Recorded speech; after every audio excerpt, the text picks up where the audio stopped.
लोकसेवा आयोग परीक्षेत उत्तीर्ण झालेल्या सांगलीच्या आटपाडीचे सुपुत्र प्रवीण कोळपे यांची हत्तीवरून जंगी मिरवणूक काढण्यात आली आहे। IPS बनलेल्या प्रवीण कोळपेंची हत्तीवरून मिरवणूक काढत साखर वाटप करण्यात आले। विशेष म्हणजे भाजप आमदार गोपीचंद पडळकर यांच्या उपस्थितीमध्ये आटपाडी शहरातून ही हत्तीवरून मिरवणूक निघाली। यावेळी आमदार गोपीचंद पडळकर यांनी स्वतः नागरिकांना साखर वाटप करत जल्लोष साजरा केला। पारंपरिक वाद्यांच्या गजरात आणि हजारो आटपाडीकरांच्या साक्षीने अशी ऐतिहासिक हत्तीवरून मिरवणूक काढण्यात आली आणि प्रवीण कोळपे यांनी मिळवलेल्या यशाचा आनंद साजरा करण्यात आला। या दैदिप्यमान यशाबद्दल एकूण मानदेशी वसो आटपाडीमध्ये एक सत्कार होतोय, हत्तीवरून पार पडलेला आहे। काय भावना आहे तुमच्या या सगळ्या? हत्तीवरून मिरवणूक हे एक सिम्बॉल आहे की तुम्ही जर योग्य रीतीने काम केलं, तुमच्या ध्येयाकडे जर वाटचाल व्यवस्थित केली तर तुम्हाला हे यश भेटू शकतं। आणि मला खात्री आहे की या हत्तीवरच्या मिरवणुकीने अनेक आपल्या मानदेशातील मुले प्रेरणा घेतील व या सिव्हिल सर्व्हिसेससाठी तयारी करतील आणि आपण येणाऱ्या अनेक वर्षामध्ये आपण बघू की मानदेशातील अनेक विद्यार्थी ह्या एक संधी अधिकारी असतील आणि मला वाटतं ही एक सिम्बॉल आहे चांगलं आणि मी ग्रेटफुल आहे यासाठी।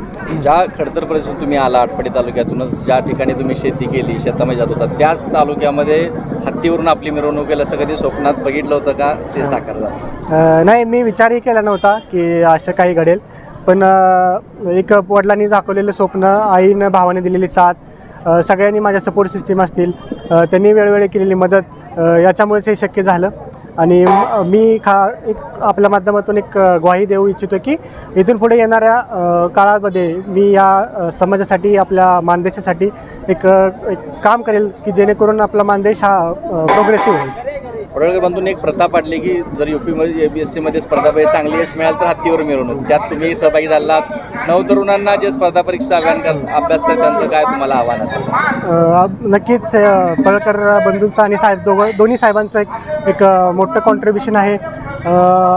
ह्या आपल्या समाजातील जे गरीब विद्यार्थी असतील, जे होतकरू असतील, त्यांच्यासाठी त्यांचा हातभार कायमच असतो आणि ते इथून पुढेही कायमच या गोष्टीला पाठिंबा देत राहतील आणि त्यांचाही मी आभारी आहे खूप। सातत्यानं दुष्काळ पडणारा तालुका आणि विस्थापितांची संख्या पहिल्यापासून जास्त आहे।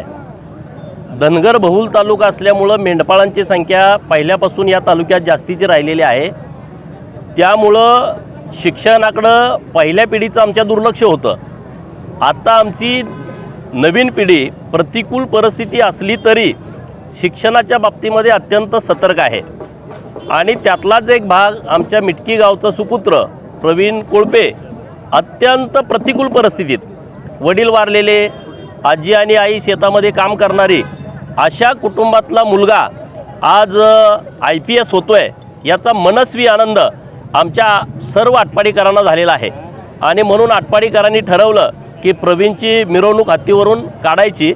हत्तीवरून मिरवणूक काढण्याचा अर्थ असा आहे की जी काही मुलं आहेत नवीन पिढीतली, त्याला वाटतं माझ्या वडिलांकडून मला हे मिळत नाही, ते मिळत नाही, मला गाडीच मिळत नाही, मला चांगल्या शाळेत ॲडमिशनच मिळत नाही, माझ्यावरती चांगला पैसेच खर्च होत नाही। त्या सगळ्या मुलांच्या समोर प्रवीणचा आदर्श आहे की कशीही परिस्थिती असली, जिल्हा परिषदच्या शाळेत शिकलेला मुलगासुद्धा या देशात टॉपला जाऊ शकतो। हा आदर्श प्रवीणनी आटपाडी तालुक्यातल्या आणि महाराष्ट्रातल्या नवीन पिढीच्या समोर घातलेला आहे। त्यामुळं प्रवीण तर या अभिनंदनास पात्रच ठरतोय, परंतु जे उपेक्षित समाज आहेत या समाजामध्ये राजकीय हिस्सेदारी आणि प्रशासकीय हिस्सेदारीचा टक्का खूप कमी आहे आणि म्हणून एका बाजूला राजकीय हिस्सेदारी मिळावी म्हणून वेगवेगळे समाज संघर्ष करतायत, दुसऱ्या बाजूला प्रशासनातला पण टक्का वाढावा यासाठी नवीन मुलं खूप मेहनत घेत आहेत आणि आज प्रवीणच्या रूपानं पहिला IPS अधिकारी हा आमच्या आटपाडी तालुक्याला मिळाला आहे, याचा सर्वस्वी अभिमान सर्व आटपाडीकरांना आहे आणि म्हणून सर्वांच्या वतीनं आज प्रवीणची मिरवणूक आटपाडीमध्ये ठेवली आहे। या हत्तीच्या मिरवणुकीमुळे संख्या वाढते 100%।